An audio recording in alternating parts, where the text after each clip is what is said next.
صلی اللہ علیہ وسلم فرماتے ہیں کہ ایک صحابی حضور کی بارگاہ میں آئے، عرض کی یا رسول اللہ صلی اللہ علیہ وسلم پریشان رہتا ہوں اپنی آخرت کے لیے، اور یہ بھی بڑا اللہ کا فضل ہے کہ کوئی آخرت کے لیے پریشان ہو۔ حضور میں اپنی آخرت کے لیے بڑی پریشانی میں رہتا ہوں، کوئی ایسی بات بتا دیں کہ رب مجھے نجات عطا کر دے۔ تو نبی پاک صلی اللہ تعالی علیہ وسلم نے ایک ہی بات ارشاد فرمائی، فرمایا تم اپنے رب کے ساتھ بددیانتی نہ کرنا، اللہ تجھے نجات عطا کر دے گا۔ عرض کی یا رسول اللہ صلی اللہ علیہ وسلم اللہ کے ساتھ بددیانتی اور خیانت کیا ہے؟ لوگوں کے ساتھ تو معاملہ سمجھ میں آتا ہے کہ کسی نے کوئی رقم رکھوائی، کوئی ڈیوٹی دی، کوئی ذمہ لگایا، پورا نہ کیا تو بددیانتی ہو گئی۔ اللہ کے ساتھ بددیانتی کا معنی کیا ہے؟ تو نبی پاک صلی اللہ علیہ وسلم فرمانے لگے وہ کام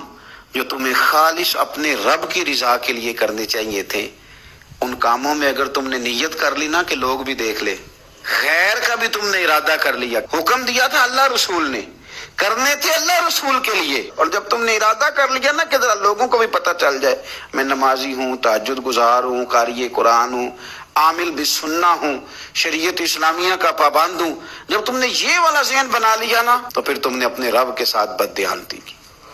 تم نے خیانت کی، پھر تم نے ٹھیک نہیں کیا۔ جب تم نے یہ ذہن بنا لیا کہ لوگوں کو پتہ چل جائے۔ حضرت شاہ منصور رحمۃ اللہ علیہ فرماتے ہیں کہ میرا ایک شخص سے بڑا قریبی تعلق تھا اور میں اسے بڑا نیک سمجھتا تھا، اور اچھے الفاظ میں اس کا لوگوں کے ہاں ذکر تھا، لوگ اسے نیک ہی سمجھتے تھے، لیکن مجھے کسی نے بتایا کہ وہ بہت ہی زیادہ بیمار ہے۔ میں تیمارداری کرنے گیا، میں نے اسے جا کے دیکھا تو بڑی اذیت میں تھا۔ میں نے کہا کیا ہوا؟ کہنے لگا حضور اپنے گناہوں کی پاداش میں ہوں۔ میں نے کہا تو بڑا نیک تھا۔ کہنے لگا حضرت جی میرا منصب نیکی کا تھا، میں نے تہجد پڑھی تاکہ لوگوں کو پتہ چل جائے میں نیک ہوں، میں نے تسبیح پھیری تاکہ پیری مریدی میں اضافہ ہو، میں نے سنت شریعت کا لبادہ اوڑا تاکہ میرے عقیدت مند بڑھ جائیں۔ وہ کام جو اللہ رسول کے لیے کرنے تھے انہی کاموں پر میں نے یہ نظام بنایا کہ جس سے خرابی واقع ہونے لگی حضور، پھر میں بیمار ہوا، اتنا بیمار ہوا کہ اٹھا نہیں جاتا تھا۔ ایک دن پھر میں نے قرآن شریف منگایا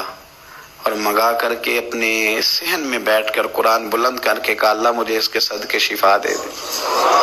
آج کے بعد ایسا کام نہیں کروں گا۔ رب نے تو شفا دے دی پر میں نہیں باز آیا، میں گویا بیچتا رہا تہجد کو، میں سیل کرتا رہا اپنے وظیفوں کو، میں نے وہ جملے، وہ الفاظ، وہ تلاوتیں، وہ نعتیں وہ میں کرتا رہا، سیل کرتا رہا۔ پھر بیمار ہو گیا، پھر دعا مانگی، قرآن شریف شروع کیا، پڑھا، سورہ یاسین تک پہنچا، پھر بلند کیا، اللہ اس کے صدقے شفا دے دے، وہ بڑا ہی مہربان ہے، اس نے پھر معاف کر دیا۔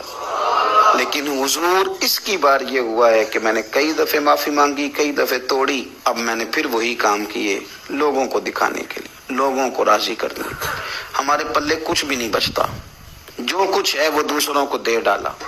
اس لیے نبی پاک علیہ السلام فرماتے ہیں قیامت کے دن اللہ تعالیٰ کچھ لوگوں سے فرمائے گا جن کو دکھانے کے لیے نمازیں پڑھتے تھے جاؤ ان سے جا کے اجر مانگو، جن کو دکھانے کے لیے تم نے صدقات کیے ان سے کہو تمہیں اجر دیں،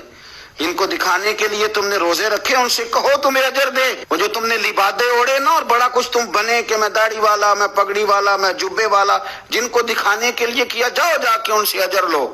میں تو تمہیں اس چیز کا اجر دوں گا جو تم نے خالص میرے لیے کیا۔ تو وہ شخص کہنے لگا حضور اب میری یہ کیفیت ہے کہ اس دفعہ میں قرآن منگاتا ہوں، پڑھنے کی کوشش کرتا ہوں پر میری زبان پہ جاری نہیں ہوتا، آپ میرے لیے دعا فرما دیں۔ کہتے ہیں میں بھی رویا، وہ بھی رویا،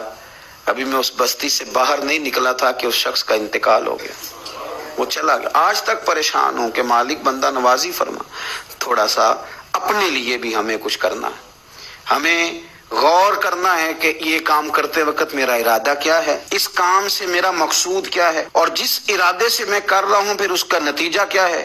اگر اسی طرح الجھ گئے، میں کہتا ہوں کہ ہم نے دعوتیں ولیمے بھی کھائے اور ہم منگنی میں بھی گئے اور ہم بارات میں بھی گئے اور ہم جناب سیاسی میٹنگ میں بھی گئے، کس لیے کہ دنیا داری ٹھیک رہے، یہ سارے کام دنیا کے لیے کر لیے تھے، تو اب نمازیں تو نہ دنیا داری کے لیے پڑھیں،